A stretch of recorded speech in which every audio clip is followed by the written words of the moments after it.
اور جو کافر ہیں ان کے لیے دنیا کی زندگی خوشنما کر دی گئی ہے اور وہ مومنوں سے تمسخر کرتی ہیں، لیکن جو پرہیزگار ہیں وہ قیامت کے دن ان سے اوپر ہوں گے، اور اللہ جس کو چاہتا ہے بے حساب رزق دیتا ہے۔ زین للذین کفروا الحیات الدنیا، اصل کانٹے کی بات اب یہاں آئی ہے، اور یہ خاص طور پر میں نے پچھلے 2-3 جمعوں میں یہ جس کو میں کہتا ہوں کہ دجالیت، coming events cast their shadows before, وہ دجال اکبر جو ہے اس سے پہلے یہ دجالیت کے سائے جو آ چکے ہیں، ان دجالیت کے سائے ان کا جو کیا ہے اصل لب لباب کیا ہے کہ حیات دنیاوی مزین سے مزین تر ہوتی جا رہی ہے، ٹھاٹ باٹ عیش،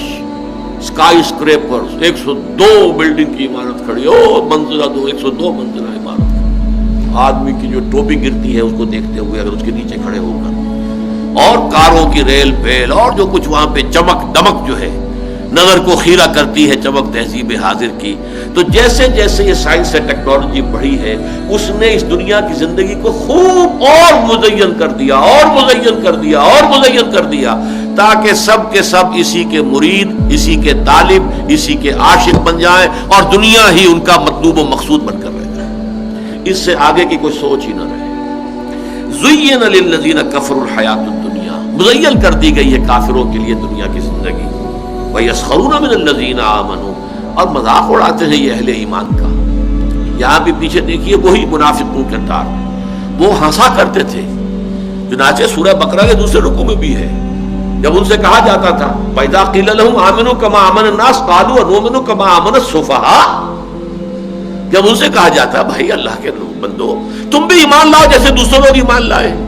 وہ تو ایمان کے لیے اپنا سب کچھ تن من دھن دینے کے لیے ہر وقت تیار ہے، یہ تمہیں کیا ہو جاتا ہے؟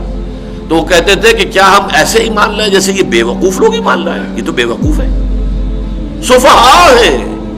انہیں اپنے خیر کی فکر نہیں، اپنے شر کا خوف نہیں، اپنے مفادات کا کوئی خیال نہیں، اپنے مستقبل کا، اپنے کیریئر کا کوئی خیال نہیں، اپنی اولاد کی مستقبل کی فکر نہیں، کچھ نہیں۔